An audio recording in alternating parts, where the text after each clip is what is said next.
the Department of Energy has an Energy Information Administration, which is an objective entity that does analysis projecting the prices of gasoline.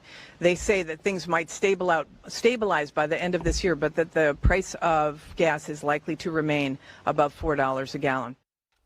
She doesn't seem concerned. Of course, that's what they always wanted. You heard Matt Schlapp just talking about this earlier. The electrical vehicle lobby needs this, and Energy Secretary Jennifer Grantham is one of those people, or at least she used to be. Her previous investment in a company called Proterra, which is an electric bus company, is the definition of swampy. She didn't sell her shares in this company until this time last year, months after joining the Biden administration.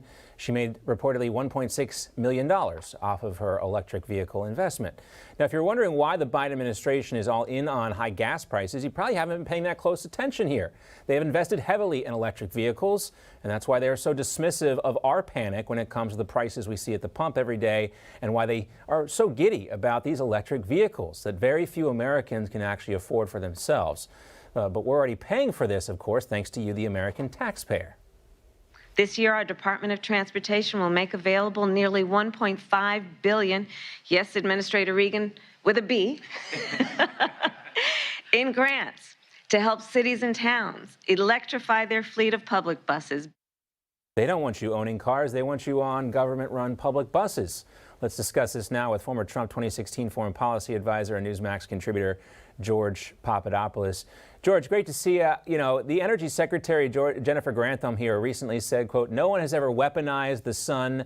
No one has ever weaponized access to the wind. The way we are energy secure is to build hometown clean energy, and other countries are looking to do that as well." Obviously an attempt to blame this on Vladimir Putin.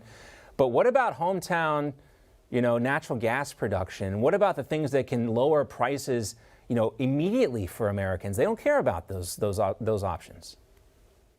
Well, you're absolutely right, John, and thank you for having me. And look, there's absolutely no merit whatsoever in this so-called transition.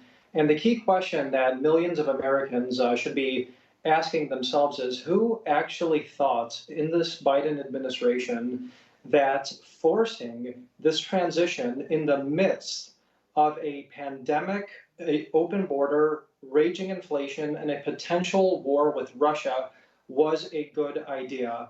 This disaster is not only a disaster of leadership, but it also offers an opportunity for the Republican Party to seize on this going into the midterms. And I almost see it as manna directly from heaven, because the Republican agenda under the Trump administration was exactly what you just stated. It was about unleashing the American Renaissance, developing our own resources at home, allowing for exploration of land domestically to our allies and use for the domestic market, so that we would not see an average of $5 per gallon, not have to have this forceful rebalancing towards expensive electric vehicles that most Americans, of course, cannot afford, and would not be having Vladimir Putin most likely invading Ukraine. This is an unmitigated disaster, both domestically and standing in the world, and the Biden administration should be very careful in vetting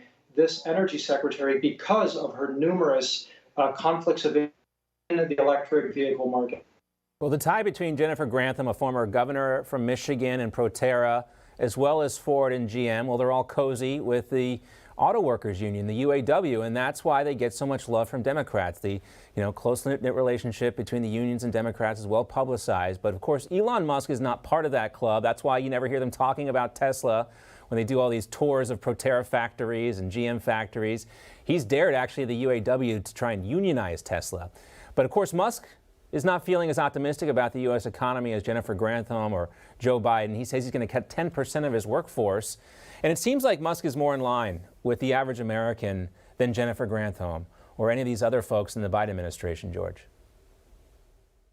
And look, there's actually been a very common theme amongst the titans of both Wall Street, finance, and the business world, and that is that the United States is not doing under the Biden administration than it was under the Trump administration. Most of these titans all have gloomy or very bleak forecasts for the U.S. economy and the global economy.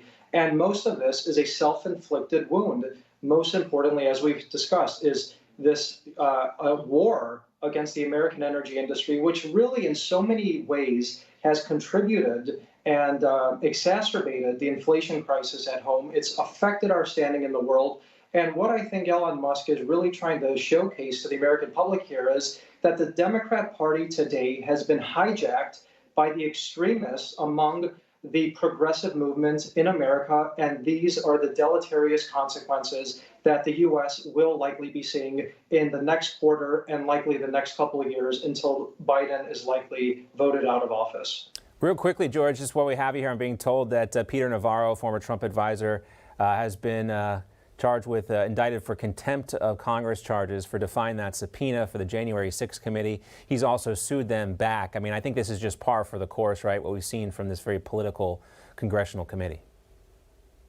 This is another example of the civil war amongst the Republican Party. When you do have your own members of Congress sitting and working on this very politicized and, in my opinion, shameful committee that is really conducting this witch hunt. We saw it first with Steve Bannon. He was indicted for the same exact issue. Now they're going after Peter Navarro. The key question is, who are they going to continue to go after next? They can't continue to indict and go after the MAGA grandmas. So it looks like they want to escalate this situation going towards the White House officials and other senior Trump administration officials in order to create the perception that there was this nefarious network of operatives who were trying to overthrow or undo the last election for nefarious purposes, which we understand never happened. So I'm not shocked to see this happen, but it's not something that